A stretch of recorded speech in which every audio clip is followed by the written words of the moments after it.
जय श्री गणेश। मैं हूं पंडित जगदीप।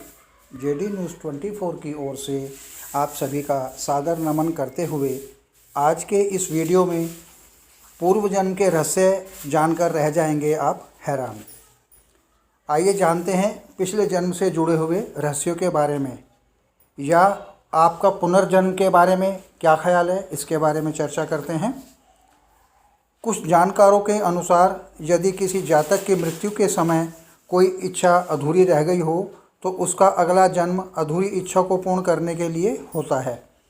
कभी कभी जातक के शरीर पर कोई निशान आदि को देखकर भी पहचाना जा सकता है कि वह पिछले जन्म में क्या था। अगले जन्म में भी कुछ लोगों के शरीर पर वही निशान बने रह जाते हैं जो पिछले जन्म में बने हुए थे।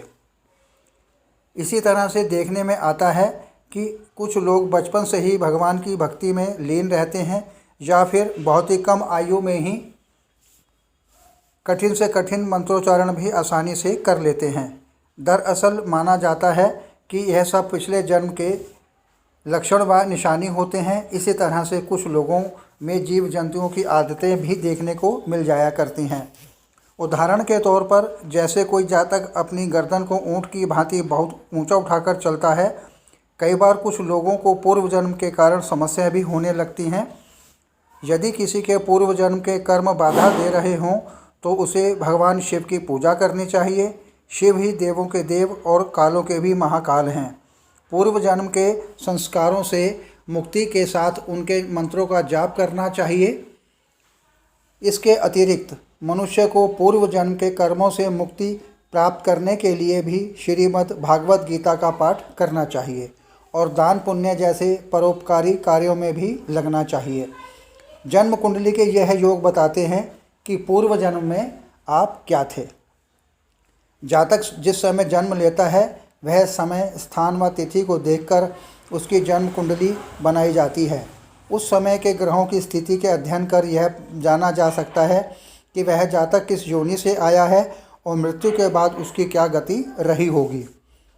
जन्म कुंडली से 4 या इससे अधिक ग्रह उच्च राशि के अथवा स्वराशि के रहते हैं तो माना जाता है कि उससे उत्तम योनि भोगकर उसने जन्म लिया है। लग्न के उच्च राशि का चंद्र हो तो माना जाता है कि ऐसा जातक पूर्व जन्म में योग्य वणिक था। लग्नस्थ गुरु का इस बात का संदेश देता है कि पूर्व जन्म में वह वेद पाठी ब्राह्मण रहा होगा। यदि जन्म कुंडली में कहीं भी उच्च का गुरु होकर लग्न को देख रहा हो तो वह पूर्व जन्म में धर्मात्मा, सद्गुणी व विवेकशील साधु अथवा तपस्वी रहा होगा। यदि जन्म कुंडली के छठे, 8वें या 12वें भाव में सूर्य हो या तुला राशि का हो तो वह व्यक्ति पूर्व जन्म में भ्रष्ट जीवन व्यतीत करने वाला रहा होगा। लग्न या सप्तम भाव में यदि शुक्र हो तो जातक पूर्व जन्म में राजा अथवा सेठ था और जीवन के सभी सुख भोगने वाला रहा होगा। लग्न, एकादश, सप्तम या चौथे भाव में शनि इस बात का संकेत देता है कि जातक पूर्व जन्म में शूद्र परिवार से संबंधित था एवं पाप कर्मों में लिप्त रहा होगा।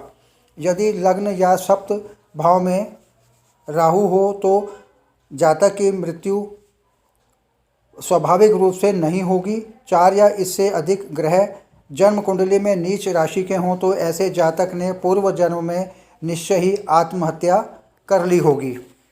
जन्म कुंडली में स्थित लग्नस्थ बुध स्पष्ट करता है कि व्यक्ति पूर्व जन्म में वणिक पुत्र था और कई कलेशों से ग्रस्त रहता था।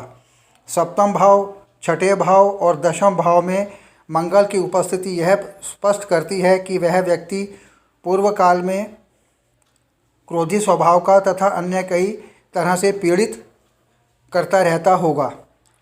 गुरु शुभ ग्रहों से दृष्ट हो या पंचम या नवम भाव में हो तो जातक पूर्व जन्म में सन्यासी था। जन्म कुंडली के 11वें भाव में सूर्य, 5वें में गुरु और 12वें में शुक्र इस बात का संकेत देते हैं कि वह व्यक्ति पूर्व जन्म में धर्मात्मा प्रवृत्ति का रहा होगा और लोगों की जन्म करने वाला होगा। आगे प्रभु इच्छा। प्रसन्न रहें, स्वस्थ रहें। ऑनलाइन परामर्श उपलब्ध। आगामी वीडियो नए प्रसंग के संग आपकी समृद्धि की कामना सहित पुनः जय श्री गणेश।